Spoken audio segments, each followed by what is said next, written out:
Well, hello, East Hill family. My name is Ryan. It is so good to have you here with us, investing your time and your thoughts in the Heart for the Mission offering. And today I got a good one. We're going to be talking with Jean Eloy from Hope for Haiti. I see he gave me a thumbs up because I said his name right. Uh, from Hope for Haiti, he has an amazing ministry, an incredible ministry, working in and through Haiti. I'm going to let him talk about it. Jean, can you tell us a little bit about what is Hope for Haiti? Hi, thank you, Ryan, for inviting me. It's an honor and a privilege to be here, speaking with you, speaking with East Hill family. I am really grateful to this opportunity. Hope for Haiti Foundation is a foundation that I dreamed about from the time I was 12 years old. In 2000, we work in Haiti, where we are focused on three main initiatives. One, we partner and work with church leaders in our community, and whereby we do pastors conferences. We work with young leaders in the church, discipleship ministry in local churches. We have our own church, and then plus three other churches that are currently collaborating with us. The second initiative is around medical care in our community, where I was born and raised. Um, there wasn't a any place within an 80-mile radius. And in my community, when I say 80 miles, it's about 8 hours to travel that 80 miles. There wasn't one place where a mom, an expecting mother could go and get some basic care. Or we have farmers who work with bodies, and if they get cut or accidents, there wasn't any place for them to go to get relief or band-aid or first aid. So we began our work doing mobile medical clinics, with eventual goal to open our own medical clinic, whereby every day somebody could come in and receive care, as opposed to once a year, which was our ministry. Once a year, we conducted medical mission trips. We still do those trips, but now we have not only one clinic, we have two clinics. One in our headquarters in a place called Zoranger, and we have a second one about 5 miles out from Zoranger, which takes about an hour and a half to get there from Zoranger. That's our second initiative. Our third initiative, very near and dear to my heart, it's education.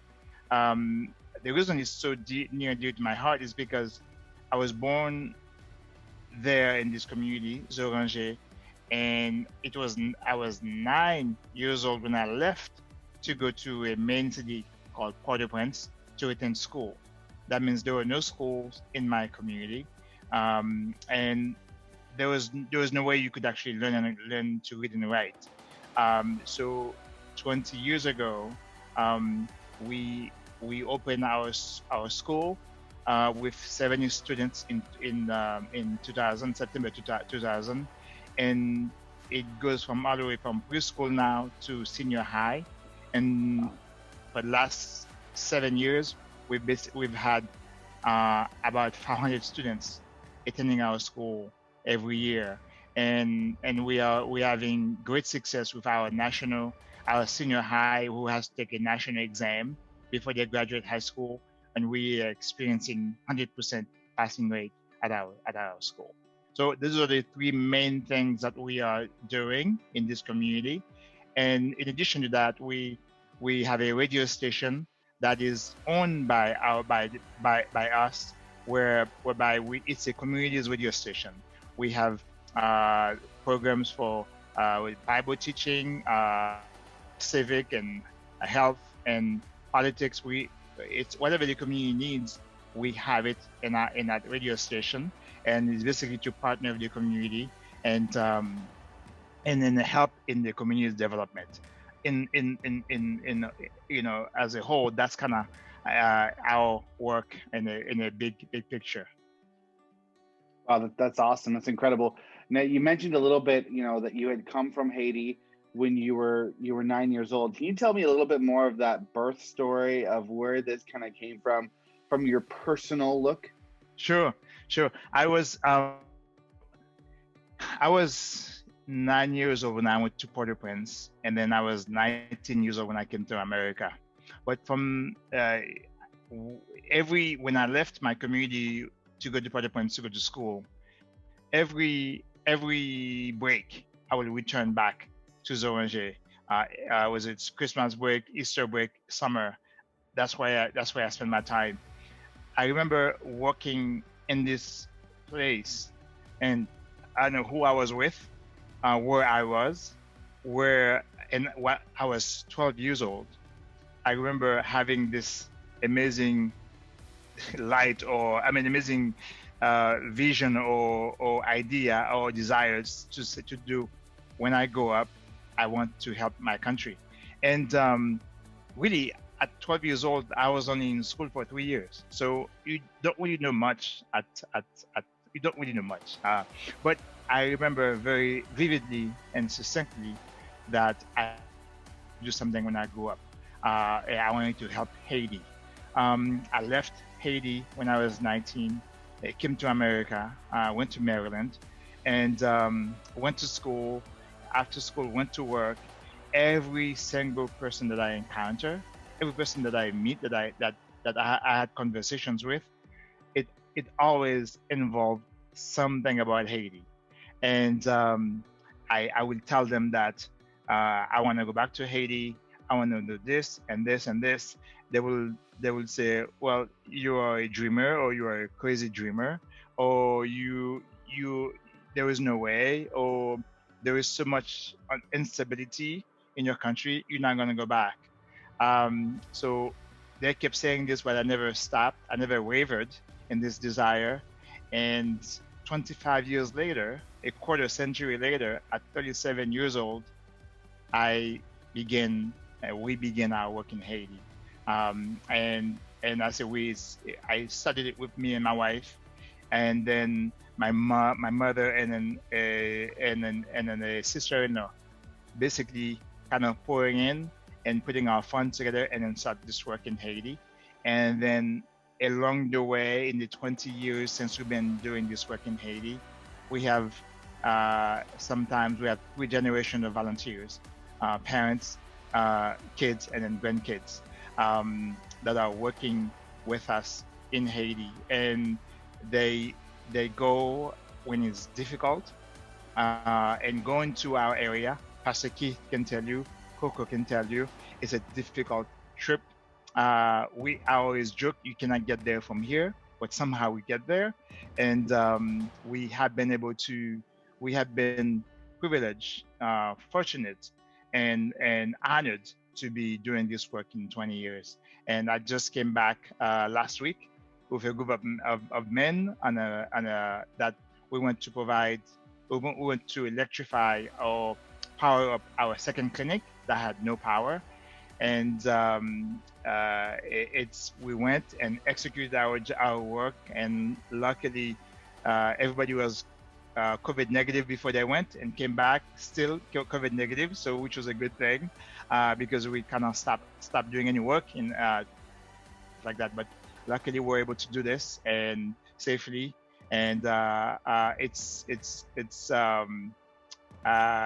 it's great because people that go, they talk about how much they get out of it more than what they gave into it. Yeah, that's amazing. Yeah. When you say it's a difficult trip, and Pastor Keith can attest to that.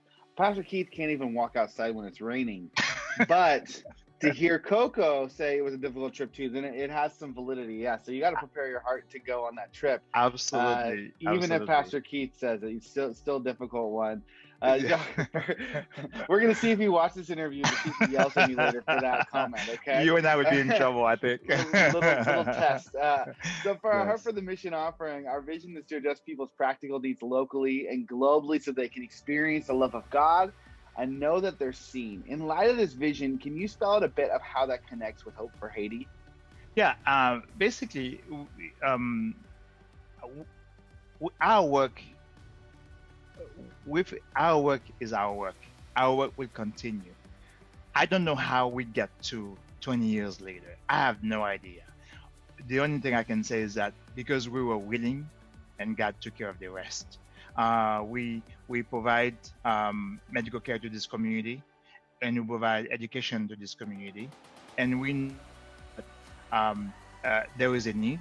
We know that uh, there's nobody else coming to do this to provide this service, and we know that it's needed, and we appreciate and we are grateful, we are thankful when other groups and other friends and colleagues and family members and friends of volunteers who have gone to Haiti and loved ones, they continue to pour into our work, and that's why we've been able to continue to to be fruitful and continue to go and continue to partner and share and then serve the community.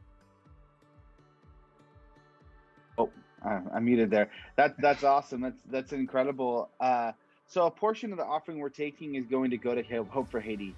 What will Yes, you use that money for? Can you give us kind of an idea where that goes? sure. Yeah, we today we provide education to 500 students, and the students really what they contribute to get this education cannot pay one teacher's salary, and we have about 35 teachers. Um, so our fund, not I would say our 70% of our budget goes toward education, and the rest goes towards our medical care and in our church ministry, which is not a lot because pastors also work in our community. So really, the money that whatever we receive, it goes towards our work to continue provide our education to our students, to our kids, and continue to partner with the community in providing healthcare to the community. That's basically our. I would say that's about 90% of our expenses in Haiti. Um, to go over those two main areas in Haiti. Awesome. Jacques, it's been great. It's been great having the conversation with you that we've had. As we wrap up the interview, is there anything that you want to add kind of as a punctuation mark at the end here? Sure. I think um, a lot of people sometimes ask, how what they can do. Can they be part of our work? And I'm not a doctor or a teacher or a pastor. You know, is there anything I can do? And the answer is always simple to me. Uh, I'm not a teacher. I'm not a doctor. I'm not a pastor either. I'm not. So, and yet, um, here I am in this thing, right? I think I always share this with people. First is be willing. First is be willing, and I think the moment you are willing, God opens doors and opens your eyes, and then creates places and opportunities for you to make an impact. And based talking to people that have gone to Haiti in the last 20 years, every conversation that I have with them that I share with me, they share how their perspective has changed by going on a trip. They share how basically they see their lives in a different way. Um, they they they they receive more than they give, and that's a common refrain. And I have a hidden agenda. I privilege. I feel so great. I feel so blessed. I feel so fortunate. And then what I wish my perspective about life is really to me everything is nothing is hard or impossible because of what we have been able to do in Haiti, but also what I get. And my hidden agenda is that what I wish is for people to have the opportunity to go on a trip with us to Haiti or anywhere else or to find something that they want to do. It doesn't have to be a trip to somewhere. It doesn't have to be or if you travel, it doesn't have to be Haiti. It can be anywhere. But I think that the lesson is what can you do to make an impact in somebody else's life? I think the moment you're able to find that one thing is, it's life changing. You may be 12 years old, 30 years old, 40 years old, or 50, whatever age it may be. But once you find it, it makes you want to live forever. And that is my hidden agenda for each person that goes with me, is that they go to Haiti and they make an impact in somebody else's life. In return, their lives are impacted in ways they cannot measure. Mm. That's great stuff. I think that as I've walked through all of the interviews that we've got to do for the Heart for the Mission, I think calling keeps coming up over and over again, because it's so important into these missions is Yes. that calling that people have. And it always starts with asking the question to God of, what is my calling?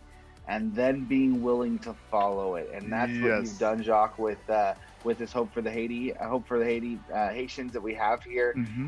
over there in Haiti. And it's incredible. It's incredible that you're doing it. Thank you so Thank much you. for Thank you. sharing with us everything that you guys have got going on. And we're excited to partner with you. Yes, I thank you again. Thank you to you. Thank you to the church, Pastor Keith and Coco. They've been to Haiti with us, and they've taken church members from their community to Haiti, and really, I want to say that it was an eye opening for them, and they shared with me, and I do know that Coco will go back. Pastor Keith, not sure, but Coco for sure will go back. We'll Yes. get him an umbrella. He can get back over there. Yes. All right. Thanks, Jacques. God bless you, man. Thank you. Take care. Have a good evening. Bye bye. Awesome.